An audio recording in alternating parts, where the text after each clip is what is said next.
সব মেয়েই ভালোবেসে একটুখানি সুখের ঘর বাঁধার স্বপ্ন দেখে, কিন্তু সেই স্বপ্ন কি সবাই পূরণ করতে পারে? হয়তো না। তবুও মেয়েরা যাকে একবার মন থেকে ভালোবাসে তার সঙ্গে কাটিয়ে দিতে চায় সারা জীবন। সেই মানুষটার ন্যায় অন্যায় ভুলভ্রান্তি সবকিছু মেনে নেয়। আজকে তাসিয়ার গল্পটা তেমনই। ভালোবেসে সে বিয়ে করতে চায় সেলিমকে, কিন্তু সেলিমের জীবনে লুকিয়ে আছে এক ভয়ঙ্কর রহস্যময় ইতিহাস। সত্যগুলো একে একে জানার পরও তাসিয়া ভালোবাসা থেকে সরে আসে না, বরং পা বাড়ায় এক অজানা অন্ধকার জগতে। তবে এই অন্ধকার কোনো সাধারণ অন্ধকার নয়, এটা আত্মাদের ভয়ঙ্কর এক জগৎ, যেখানে পা রাখার পর থেকে তাসিয়া হয়ে ওঠে একের পর এক রহস্যের শিকার। এমনকি একসময় সে নিজেকে হারিয়ে ফেলে সেই ভয়াবহ জগতে। অবশেষে তাসিয়ার জীবনের পরিণতি কি হয়? ভালোবাসা কি তাকে জয় এনে দেয়, নাকি টেনে নেয় গভীর অন্ধকারে? চলুন বেশি দেরি না করে দেখে নিই আজকের Indonesian horror movie the butterfly হাউসের ভয়ঙ্কর ভালোবাসায় মোড়া গল্পটা। তো গল্প শুরু হয় 1943 সালকে দেখিয়ে, যেখানে মেহুর নামের একটা মেয়েকে বিয়ের সাজে সাজতে দেখা যায়। তাকে তার মা খুব যত্ন নিয়ে সাজিয়ে দিচ্ছিল। মেহুর ভানু নামের একটা ছেলের সঙ্গে বিয়ে ঠিক হয়েছে। পরদিন তাদের বিয়ের কার্যক্রম খুব ভালোভাবে শুরু হলে এখানে সিন কাট হয়ে যায়। বর্তমান সময়ে দেখা যায় যেখানে ঠিক মেহুর মতো তাসিয়া নামের একটা মেয়ে বিয়ের সাজে সাজছে। তাসিয়াকে তার বান্ধবী অরিন খুব সুন্দর করে সাজিয়ে দিচ্ছিল। ঠিক তখন সেখানে তার বন্ধু ফেবি তাদের ছবি তুলছিল। মূলত সে একজন ফটোগ্রাফার ছিল। তাদের এই আনন্দের মাঝখানে তাসিয়ার ফিয়ন্সি সেলিম সেখানে আসে, আর তাসিয়াকে এইভাবে দেখে তার সৌন্দর্যের খুব প্রশংসা করে। এরপর তারা দুজন মিলে তাদের এঙ্গেজমেন্ট পার্টিতে সবার সামনে আসে। এখানে সেলিম এসে তার বাবা মার খুব প্রশংসা করে, যারা তাকে ছোট থেকে মানুষ করেছে। মূলত সেলিম ছিল অনাথ, তার বাবা মা ছোটবেলায় মারা গিয়েছে। তার বাবা মা মারা যাওয়ার পর থেকেই সে তার পালিত বাবা মার কাছে মানুষ হয়েছে। তো তাদের অনুষ্ঠান ভালোভাবে শেষ হলে সবাই যে যার মতো মজা করছিল। তখন হঠাৎ করেই তাসিয়া সেখানে একজন অদ্ভুত দেখতে মহিলাকে দেখতে পায়। পরক্ষণে এই মহিলাটা কোথাও একটা গায়েব হয়ে যায়, অর্থাৎ তাসিয়া তাকে আর কোথাও খুঁজে পায় না। এরপর তাসিয়া এক ভিন্ন রকম স্বপ্ন দেখতে পায়। একটা মৃত আত্মার মুখের ভেতর থেকে বাটারফ্লাই উড়ে আসছে। এই স্বপ্নটা তার কাছে খুব অদ্ভুত লাগে, যার কারণে পরের দিন সে সেলিমের সঙ্গে একটা রেস্টুরেন্টে দেখা করে সমস্ত বিষয়গুলো তাকে খুলে বলে। কিন্তু এর মানে তারা কেউই বুঝতে পারে না, যার কারণে দুজন এই বিষয়টাকে ইগনোর করে। সেই সাথে সেলিম তাকে বলে, যেদিন আমাদের এঙ্গেজমেন্ট অনুষ্ঠান হয়েছে ওই দিন আমার আন্টি আমাকে কল করেছে। একমাত্র উনি আমাদের বংশে বেঁচে আছে, যার সাথে আমার রক্তের সম্পর্ক রয়েছে। এরপর সে ওয়াশরুমে গেলে হঠাৎ করে তার কাছে তার আন্টির কল আসে। ফোন রিসিভ করতে কেউ হন্টেড হয়ে তাকে বলে তার আন্টি মারা গিয়েছে। সেই সাথে তার নাক থেকে রক্ত পড়তে শুরু হয়। এটা দেখে সেলিম বেশ ভয় পেয়ে যায়। সে দ্রুত ফোন কেটে দিয়ে এখান থেকে বের হয়ে গেলে পিছনে সেই বৃদ্ধ মহিলাটা দাঁড়িয়ে থাকে, যাকে তাসিয়া তাদের অনুষ্ঠানে দেখেছিল। এদিকে সেলিম বাইরে এসে তাসিয়াকে বলে, আমাকে আমার আন্টির পুরনো বাড়িতে যেতে হবে, কারণ আমার আন্টি মারা গিয়েছে। সেখানে গিয়ে তার ফিউনারেলের কাজ শেষ করতে হবে। এ কথা শোনার পর তাসিয়া বলে, তাহলে আমাদের ফটোশুটের কি হবে? সেলিম বলে, এটা নিয়ে তুমি টেনশন করো না, আমি সে ব্যবস্থা ফেবিকে দিয়ে করে যাব। সেই সাথে আবারও সেলিমের নাক দিয়ে রক্ত আসলে দ্রুত তাসিয়া টিস্যু বের করে দেয় রক্ত মুছতে। তো পরের দিন সেলিম তার আন্টির বাসায় গেলে তাসিয়া তার সঙ্গে ফোনে কথা বলে। এদিকে সেলিম তার আন্টির পুরনো বাড়িতে এসে বিভিন্ন ধরনের ধূপ মোমবাতি জ্বালিয়ে প্রে করে। ওই দিন রাতে তাসিয়া আবারও স্বপ্ন দেখে ওই বাড়ির ভেতরে যাচ্ছে, যেখানে যেতেই সে সেলিমের লাশ দেখতে পায়। এটা দেখে সে চিৎকার করে ঘুম থেকে জেগে ওঠে এবং সে দ্রুত সেলিমকে কল করে, কিন্তু সেলিম তার ফোন রিসিভ করে না। তবে সেলিম যাওয়ার আগে তার লোকেশন তাসিয়াকে দিয়ে রেখেছিল, আর এটা দেখে তাসিয়া সিদ্ধান্ত নেয় সেলিমের লোকেশনে গিয়ে তার কি হয়েছে দেখবে। তো কিছুক্ষণের ভেতর তাসিয়া গাড়ি নিয়ে সেখানে পৌঁছায়। আসার পর বাড়ির ভেতর ঢুকে তাসিয়া পুরোপুরি অবাক হয়ে যায়, কারণ সে এতদিন যে জায়গাটা স্বপ্নে দেখত এই বাড়িটাও ঠিক তেমনই। তখন সে ভেতরে গিয়ে সেলিমকে বিভিন্ন জায়গায় খুঁজতে শুরু করে, কিন্তু সে কোথাও সেলিমকে খুঁজে পায় না। তবে সেখানে থাকা সেলিমদের সবার বিভিন্ন ধরনের ছবি সে দেখতে পায়। এরপর সেখানে কাউকে না পেয়ে তাসিয়া যখন বাইরে বেরিয়ে আসতে যায়, ঠিক তখন সেলিমের সাথে তার দেখা হয়। সেলিম হঠাৎ করে তাসিয়াকে এখানে দেখে বুকে জড়িয়ে ধরে। এরপর তাসিয়া আবারও সেলিমকে তার স্বপ্নের কথা বলে। তার স্বপ্নের বাড়িটা হুবহু এই বাড়ির মতো। তাই তারা সিদ্ধান্ত নেয় তারা প্রে করবে। যাতে এমন স্বপ্ন আর সে কখনো না দেখে। তো যাই হোক, রাত হলে মিহুর আত্মাকে এই বাড়ির চারপাশে দেখা যায়, যে কিনা ওই বিয়ের দিনের ড্রেসই পরেছিল। সেই সাথে দেওয়ালে তার একটা ছবিও টাঙানো ছিল। মিহুর সেখানে এসে ছবির দিকে তাকানোর সাথে সাথে ছবির সামনে থাকা মোমবাতি নিভে যায়। মূলত এখানেই তার মৃত্যু হয়েছে, আর এখানেই তার বিয়ে হওয়ার কথা ছিল। কিন্তু তার মৃত্যুটা হলো কিভাবে তা আমরা একটু পরেই জানতে পারবো। তখন সেলিম এসে তাসিয়াকে জানায় উনি তার দাদি এবং তার সাথে অনেক ভয়ঙ্কর কিছু হয়েছিল, যার কারণে একটা সময় সে এখানেই মারা যায়। ঠিক তখন দূর থেকে মিহুর আত্মা সেলিমকে ঘুরে ঘুরে দেখছিল। এসব কিছুর পর সেলিম তাসিয়াকে অনেক বুঝিয়ে শুনিয়ে তাদের এই সুন্দর বাড়িটাতে তাদের প্রিওয়েডিং এর শুট করার জন্য তাসিয়াকে রাজি করায় এবং পরের দিন তারা তাদের বন্ধুকে এই বাড়িতে ডেকে নেয়। পরদিন সেলিমের কথা মতো ফেবি আর অরিন তার আন্টির বাড়িতে আসে শুট করার জন্য। তাদের সবাইকে একসঙ্গে দেখে সেলিমা অনেক খুশি হয়ে যায়। তো তখন সেখানে সেলিমের গ্রামের একজন পূজারী এসে এই ঘরের প্রে করার জন্য তাকে যাবতীয় সবকিছু জোগাড় করে দেয়। তাছাড়া পরবর্তীতে তাদের যদি কোনো কিছু প্রয়োজন হয় তাকে জানানোর কথা বলেছে। মূলত সেলিমদের বাড়ির নিয়ম, যারা বেঁচে থাকবে তাদের উত্তরসূরিরা এখানে প্রে করবে। এতদিন তাদের বাড়িতে অ্যাটলিস্ট প্রে করার জন্য তার আন্টিই ছিল, এখন সে আন্টিও মারা গিয়েছে। এখন তাদের আর কেউ রক্তের বেছে নেই, যার কারণে সেই দায়িত্ব এসে পড়েছে সেলিমের কাঁধে। সেলিমকে এখন এই বাড়িতে বংশ পরম্পরায় হয়ে আসা রিচুয়ালগুলো সম্পূর্ণ করতে হবে। তো যাই হোক, সেলিম তার বন্ধু ফ্যাবির সঙ্গে দেখা করে কথা বলতে আসলে হঠাৎ করে উপর থেকে তার হাতের উপর এক ফোঁটা রক্ত এসে পড়ে। এটা দেখে সে খুব আঁতকে ওঠে, আর পরক্ষণে যখন আবারও হাতের দিকে তাকায় তখন দেখতে পায় এটা রক্ত নয় বরং পানি। এদিকে অরিন তার বান্ধবী তাসিয়াকে বোঝায়, সে বলে আর কিছুদিন পরই তার বিয়ে। এখন সে এসব খারাপ স্বপ্ন দেখেছে, এগুলো তার ভুলে যাওয়াই উচিত। আসলে তাসিয়া তার দেখা স্বপ্নগুলোর কথা মোটেও ভুলতে পারছিল না, যার কারণে সে অনেক চিন্তিত হয়ে পড়ে। তাসিয়া তার বান্ধবী অরিনের কথা শুনে তার ভবিষ্যতের কথা ভেবে ভালো থাকার চেষ্টা করে, হাসি মুখে সবকিছু মেনে নেয়। এরপর অরিন রুম থেকে বের হয়ে সেলিমের পূর্বপুরুষদের ছবি দেখতে পায়। ছবিগুলো দেখে অরিনের বেশ ভালো লাগে, যার কারণে সে ফোন বের করে তাদের সবার ছবি তুলে রাখে। আর পরবর্তীতে সে গিয়ে সবাইকে দেখিয়ে গল্প করে সে যুগেও তাদের ড্রেস আপ কতটা ভালো ছিল। তখন সেলিম জানায় এটা তার দাদি, সে বড় একজন সিঙ্গার ছিল। এরপর সেলিম তার দাদির গানের ক্যাসেট বাজিয়ে সবাইকে শোনায়। তবে এই গানটা শুনে সবচেয়ে বেশি অবাক হয়ে যায় তাসিয়া, কারণ সে স্বপ্নে এই গানগুলো শুনেছিল।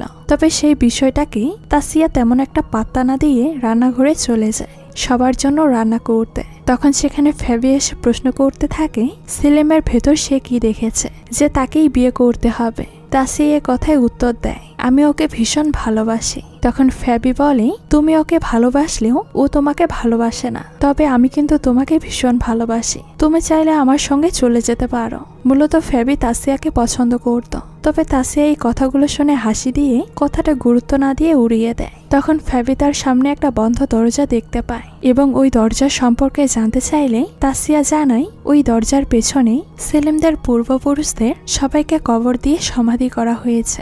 এরপর তাসিয়া এসে রুমে তার ড্রেস ঠিক করার সময় হঠাৎ করে আয়নার ভেতর কিছু একটা দেখতে পায়। ভালো করে দেখতে গেলে তার রুমের কারেন্ট চলে যায়। তখন সে অদ্ভুতভাবে একটা অদৃশ্য জগতে চলে যায়। ওই জগতে যাওয়ার পর তাসিয়া সেখানে মিহুর আত্মাকে দেখতে পায়। মিহুরকে দেখার সাথে সাথে তাকে অনেক ভয় পেয়ে তাসিয়া তার চোখ বন্ধ করে ফেলে। আর পরবর্তীতে যখন চোখ খোলে তখন দেখে সেলিম তার সামনে। ততক্ষণে তাদের ঘরের কারেন্টও চলে এসেছে। সে সেলিমকে দেখা মাত্র জড়িয়ে ধরে। তখন সেলিম তাসিয়াকে সমস্ত বিষয়টা খুলে বলে, কেন সে মিহুর আত্মাকে বারবার দেখতে পাচ্ছে। মূলত মিহু মারা যাওয়ার পর থেকে এখনো ওর আত্মা শান্তি পায়নি, যার কারণে সে তাসিয়াকে দেখা দিচ্ছে। তাছাড়া মিহুর মৃত্যু তার বিয়ের আগেই হয়েছিল, আর এই রহস্য এখন পর্যন্ত কেউই জানতে পারেনি। এসব কিছু শোনার পর তাসিয়া বুঝতে পারে সেলিম খুব একটা ভালো পজিশনে নেই। তাই সে সেলিমকে ভরসা দিয়ে বলে, তুমি এসব কিছু নিয়ে টেনশন করো না, এখনো যা কিছু আছে না কেন তা আমরা দুজন মিলে মোকাবেলা করব,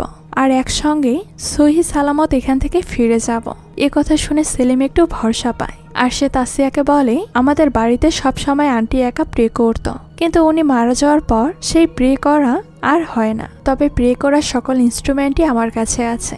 আগরবাতি মোমবাতি জ্বালিয়ে আমাদেরকে প্রে করতে হবে, তাহলে এই অপশক্তি আমাদের থেকে দূরে থাকবে। আর এই প্রে করা হচ্ছে না বলেই আন্টির আত্মাও কষ্টে আছে, যার কারণে সে সবসময় ঘুরে বেড়াচ্ছে। প্রে করলে সবকিছুই ঠিক হয়ে যাবে। এই কথা শুনে প্রে করার জন্য সেলিমের সঙ্গে তাসিয়াও রাজি হয়ে যায়। পরদিন সকালে অরেন আবারও তাসিয়াকে রুমে এসে তাকে পরিপাটি করে সাজিয়ে দেয়। তখন সেই রুমে আবারও সেলিম আসলে সেলিম তাসিয়াকে দেখেই মুগ্ধ হয়ে যায়, আর সে তাসিয়ার কাছে গিয়ে বলে, তোমাকে অনেক সুন্দর লাগছে। এদিকে তখন অরেন ওই রুমের ড্রয়ার খুলতে সেখানে সে একটা বাটারফ্লাইয়ের ক্লিপ দেখতে পায়, যেটা দেখে অরেনের ভীষণ পছন্দ হয়, যার কারণে সে কাউকে কোনো কিছু না জানিয়ে নিজের কাছেই সেটা রেখে দেয়। এরপর সেলিমরা তার বন্ধু বান্ধব সহ সবাই তাদের পারিবারিক সেই কবরস্থানের কাছে আসে এবং সেখানে প্রতিটা কবরের কাছে আগরবাতি জ্বালিয়ে তাদের জন্য প্রার্থনা করে, যাতে করে এখানে থাকা যে আত্মাগুলো কষ্ট পেয়ে ঘোরাঘুরি করছে তারা যেন শান্তিতে থাকতে পারে।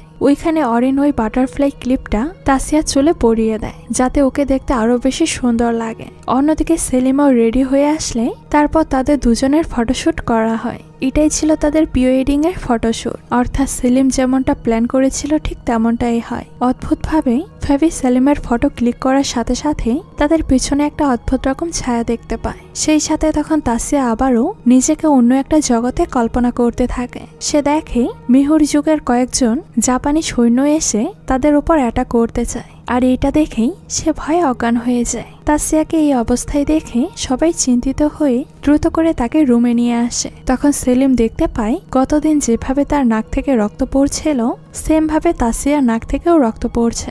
এটা দেখে সেলিম তাকে হুঁশে ফেরানোর চেষ্টা করে। কিছুক্ষণ পর তাসিয়ার হুঁশ ফিরতেই সেলিম দেখতে পায় এবার তার নাক থেকেও রক্ত পড়ছে, কিন্তু সেলিম নিজের নাকে রক্ত কাউকে না দেখিয়ে চুপচাপ এখান থেকে চলে যায়। মূলত সেলিম চিন্তা করছিল তার এমন পরিস্থিতি দেখলে সবাই হয়তো অনেক চিন্তা করবে, আরো বেশি আতঙ্কিত হয়ে পড়বে, তাই সে কাউকেই কোনো কিছু জানায় না। এদিকে তাসিয়া এখনো অসুস্থ, তাই ফেবি এসে তার কাছে বসে আর তার মুখে হাত দিয়ে আদর করতে থাকে। যেহেতু ফেবি তাসিয়াকে পছন্দ করে তাই সে ওই বিপদ থেকে তাসিয়াকে তার সঙ্গে নিয়ে যেতে চায়। মূলত এখানে সবাই বুঝতে পেরেছিল বাড়িটা স্বাভাবিক নয়, কোনো না কোনো ঝামেলা নিশ্চয়ই আছে।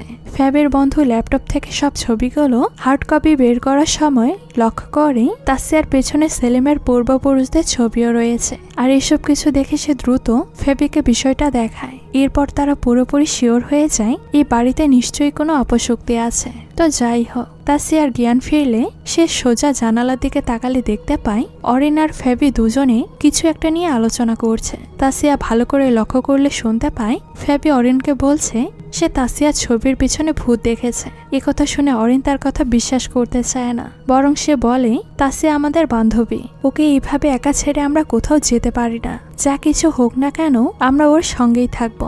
এরপর চুপচাপ তাসিয়া যখন বাইরে বের হচ্ছিল তখন সে আবারও মিহুর আত্মাকে তার সামনে দেখতে পায়, আর সেই আত্মা তাসিয়াকে তার সঙ্গে করে একটা রুমের ভেতরে নিয়ে যায়। তাসিয়া ওই রুমের ভেতর ঢোকার সাথে সাথে দেয়ালের ভেতর থেকে একটা গানের শব্দ শুনতে পায়, আর তখন সে সেখানে সেলিমকে ডেকে নিয়ে আসে এবং ওই দেয়াল ভেঙে দেখতে বলে ভেতরে কি আছে। সেলিম তাসিয়ার কথা শুনে দ্রুত এই দেয়ালটা ভাঙতে শুরু করে। দেয়াল ভাঙার পর তারা দেখতে পায় ওই দেয়ালের ভেতরে একটা সিক্রেট রুম আছে। সেই রুমের ভেতর তারা মেহুর লাশ খুঁজে পায় এবং লাশের মুখের ভেতর থেকে সবার সামনে দিয়ে একটা বাটারফ্লাই উড়ে যায়। তবে সেলিমরা সবাই এখানে এই লাশ দেখে অবাক হয়ে যায়, কিভাবে এতদিন এই লাশটা এখানে পড়ে আছে। তখন ফ্যাবি তাসিয়াদের তোলা ছবিগুলো দেখালেই সেখানে মিহুকেও দেখা যাচ্ছে। এতে তারা বুঝতে পারে মিহুর আত্মা এখনো শান্তি পায়নি, যার কারণে সে পুরো জায়গা ঘুরে বেড়াচ্ছে। তাই তাদের যে করেই হোক খুব দ্রুত একটা সমাধান বের করতে হবে, এই আত্মাদেরকে এখান থেকে মুক্তি দিতে হবে। এদিকে সবাই কোনো একটা উপায় বার করার আগে ফেবিদের এক বন্ধু বলে তার ভীষণ ভয় লাগছে, তাই সে এখানে আর এক মুহূর্ত থাকতে চায় না, যার কারণে সে সবাইকে রেখে তার ব্যাগ প্যাক করে এখান থেকে বেরিয়ে যায়। অন্যদিকে তাসিয়া প্রে করার জন্য সেলিমদের পূর্বপুরুষদের সবার ছবির সামনে আগরবাতি জ্বালায়। তখন সে হঠাৎ করে দেখতে পায় মেহুর লাশ তার পাশেই পড়ে আছে, যেটা দেখে তাসিয়া বেশ ঘাবড়ে যায়। সে জোরে চিৎকার করে উঠলে অরেঞ্জ সেখানে দৌড়ে এসে দেখে তাসিয়া ভীষণ ভয় পেয়ে আছে। পরদিন সকাল হতেই তাসিয়াকে দেখা যায় সে ঘুমের ঘরে হেঁটে কবরস্থানে চলে আসে, আর এটা দেখে সেলিমদের চিন্তা আরো বেশি বেড়ে যায়। তাই তারা কবরস্থানে এসে মেহুর জন্য কবর খুঁড়ে তাকে খুব সুন্দরভাবে কবর দিয়ে দেয়, যাতে তার এই আত্মাটা শান্তি পায়। এরপর অরিন গোসল করে কিছুক্ষণ পর বাইরে বের হলে দেখতে পায় তার রুমের সামনে অনেক ফুল ফুটে আছে। এই ফুলগুলো দেখে সে অবাক হয়ে যায়। কারণ মাত্র 1 ঘন্টার ভেতর এত অল্প সময়ে এত ফুল কিভাবে ফুটে একসঙ্গে ফুটে আছে। এসব কিছু দেখে অরিন দ্রুত তাসিয়ার রুমে যায়, আর সেখানে গিয়ে সে যা দেখে সেটা দেখে সে আরো বেশি অবাক হয়ে যায়। অরিন দেখতে পায় তাসিয়া গান গাইছে। অরিন তার সঙ্গে কথা বললে তাসিয়া তার কোনো কথারই পাত্তা দেয় না, অর্থাৎ সে ভিন্ন কোনো গ্রহে আছে। অরিন তাসিয়াকে দেখে খুব ভালোভাবে বুঝতে পারে মেহুর তাকে পজেস করে রেখেছে। এই বিষয়গুলো অরিন খুব ভালোভাবে নিতে পারে না, যার কারণে সে বাড়িতে এসে প্রথম যাকে দেখেছিল, অর্থাৎ এই বাড়ির আশেপাশে থাকা প্রতিবেশী পূজারী, যে তাদেরকে যে কোনো বিষয়ে তার কাছে হেল্প চাওয়ার জন্য যেতে বলেছিল, তার কাছে সে ছুটে যায় আর তাকে গিয়ে এই সম্পূর্ণ বিষয়টা খুলে বলে। তো যাই হোক, ওই লোকটা ছিল মূলত একজন পূজারী, যার কারণে প্রে করা যাবতীয় সবকিছু সেলিমদের বাড়িতে সে এগিয়ে দিয়ে এসেছিল। পূজারী অরিনকে জানায় সে এর আগেও মেহুর ওই পুরাতন বাড়ি থেকে বিভিন্ন ধরনের শব্দ শুনতে পেয়েছে।